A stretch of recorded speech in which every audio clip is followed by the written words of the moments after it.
Bismillahirrahmanirrahim. Assalamualaikum warahmatullahi wabarakatuh. Apa kabar anak-anakku semua? Semoga semua dalam keadaan sehat walafiat. Pada pertemuan kali ini Bapak akan membahas mengenai futsal.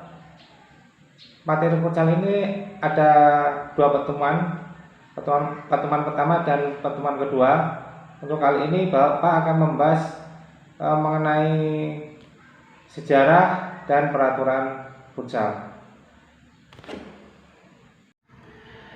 Ini ada tiga soal. Ini tidak ada jawaban yang benar dan salah. Bapak hanya ingin mengetahui sejauh mana pengetahuan anak-anakku mengenai futsal dan harapan-harapan anakku nantinya setelah mempelajari materi futsal ini.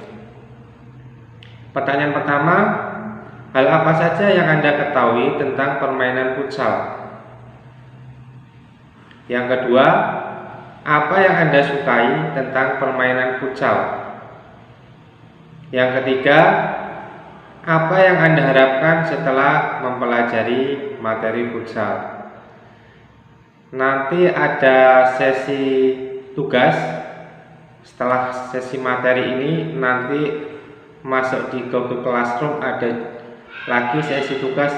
Kerjakanlah soal-soal ini di situ. Ingat, jawablah pertanyaan-pertanyaan ini sesuai di kalian masing-masing. Jangan membuka buku atau jangan bertanya sama teman, karena ini murni jawaban dari masing-masing siswa. Saya harapkan anak-anakku menjawab sesuai keadaan diri pada anak-anakku semua.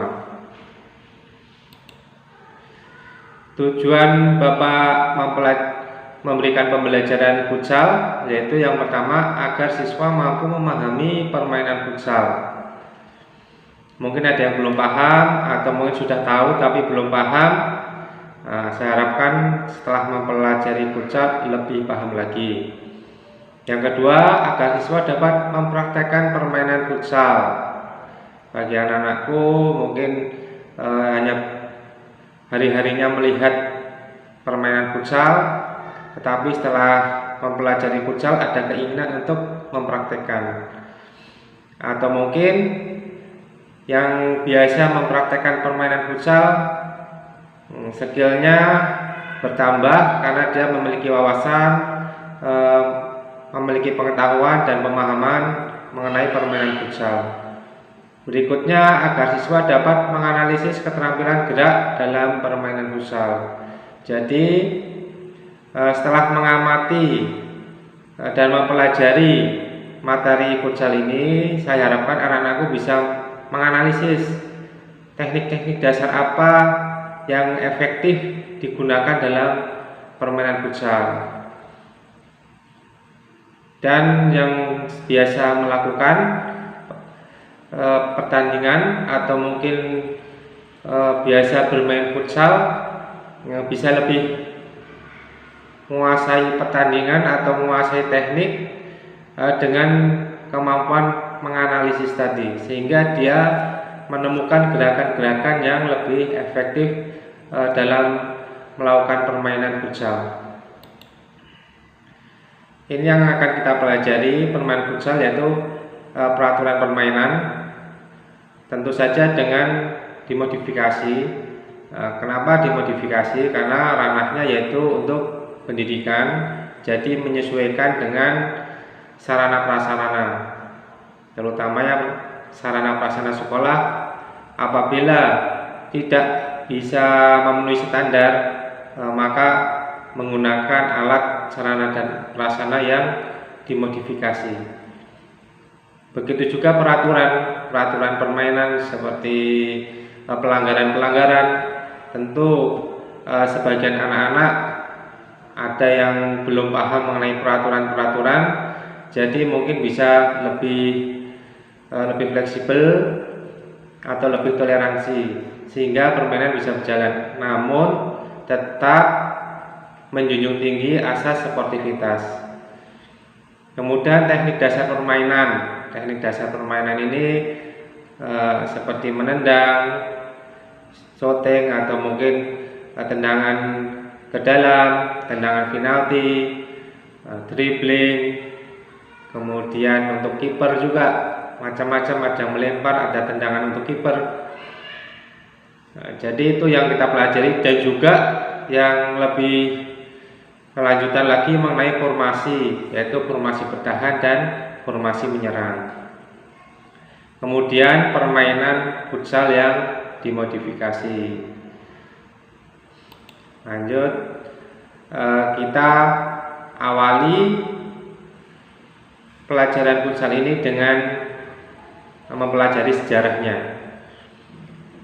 Futsal ini diciptakan oleh seorang warga negara Uruguay bernama Carlos Ceriani. Nama lengkapnya Juan Carlos Ceriani, pada tahun 1930.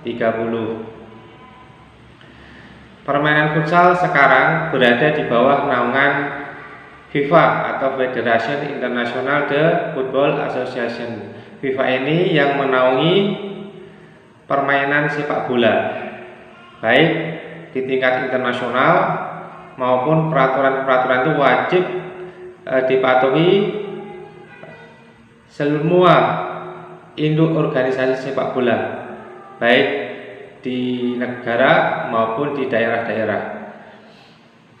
Termasuk futsal juga sekarang sudah masuk di bawah naungan FIFA. Akhir-akhir ini pertandingan futsal sangat marak di Indonesia.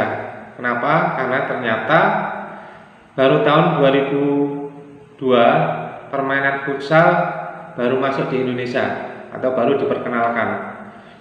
Jadi waktu zamannya Bapak belum ada permainan futsal. Jadi baru tahun 2000-an ini pertandingan futsal baik di tingkat daerah atau tingkat nasional sudah mulai berkembang dan ramai dan mulai digemari oleh banyak masyarakat.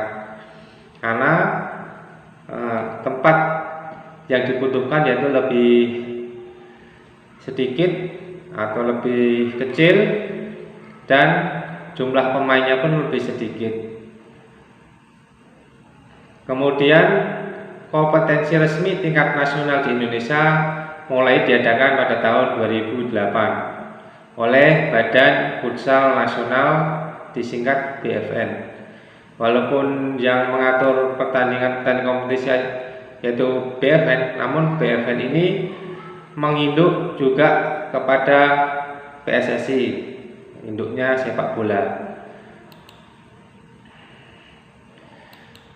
Untuk peraturan permainan futsal ada banyak ya seperti lapangan permainan, bola, jumlah pemain, perlengkapan pemain, wasit dan wasit 2, pencatatan waktu dan wasit ketiga, lamanya pertandingan, memulai dan memulai kembali permainan, bola di dalam dan di luar permainan, cara mencetak gol, pelanggaran dan kelakuan tidak sopan, tendangan bebas, kumpulan pelanggaran atau akumulasi pelanggaran, tendangan penalti, tendangan ke dalam, pembersihan gawang, dan tendangan sudut. Jadi peraturan permainan futsal ini berjumlah 17. Ini diatur oleh FIFA.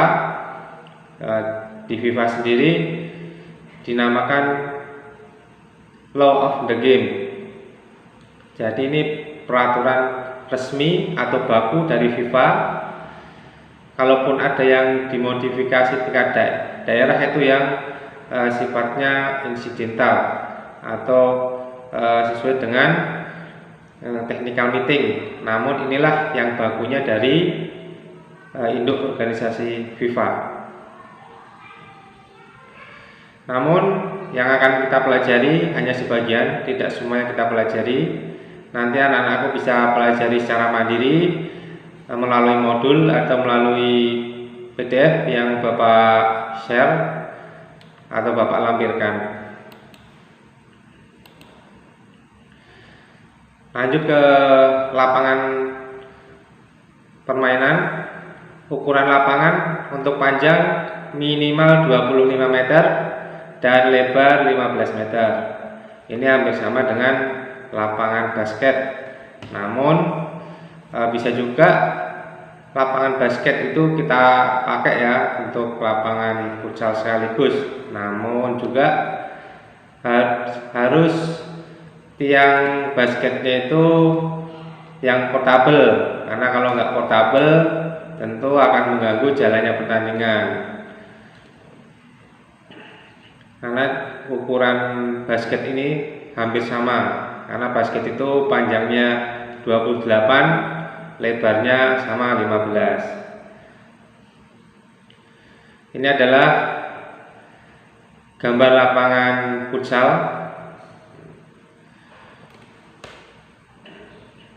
Radiusnya 3 meter, gawangnya lebarnya 3 meter, tingginya 2 meter. Ada 2 titik penalti, di mana titik penalti pertama jaraknya itu 6 meter, titik penalti kedua jaraknya 10 meter dari garis gawang.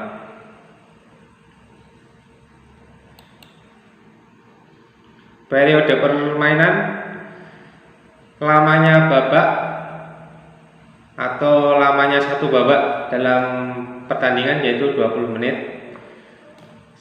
Banyaknya 2 babak dalam satu permainan, jadi 2 kali 20 menit dengan waktu istirahat tidak boleh lebih dari 15 menit. Boleh 10 atau bahkan kalau jadwalnya terlalu padat dan disetujui di technical meeting boleh juga 5 menit saja istirahat, tergantung technical meeting. Kemudian setiap tim boleh meminta time out selama 1 menit dalam sebuah babak pertandingan. Jadi kalau ada 2 babak, jadi selama pertandingan itu boleh 2. Babak pertama sekali, babak kedua sekali. Ini berhak meminta time out. Boleh juga time out tidak diminta juga, itu haknya tim. Nanti pelajari mengenai kondisi-kondisi mendapatkan time out apa aja, apakah pelatih meminta untuk time out selama 1 menit. Time out akan diberikan pada tim yang sedang menguasai bola. Kalau tidak menguasai bola tidak boleh minta time out. Lanjut, jumlah pemain. Jumlah pemain satu regu saat bertanding itu 5. Itu 5 itu jumlah saat bertanding. Boleh kurang, yaitu minimal 3. Kalau misalkan ada teman yang belum datang, jumlahnya baru 4, itu boleh dipertandingkan. Tapi kalau cuman 2 itu tidak boleh, itu dianggap WO. Itu tadi 5 termasuk penjaga gawang. Kemudian untuk pemain cadangan berjumlah 7. Jadi semuanya satu tim berjumlah 12. Baik, selanjutnya ini prosedur pergantian pemain.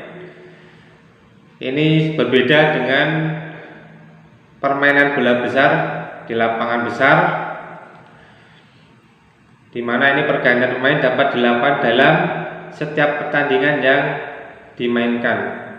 Walaupun dalam pertandingan waktu bermain boleh langsung ganti pemain walaupun bola belum keluar lapangan.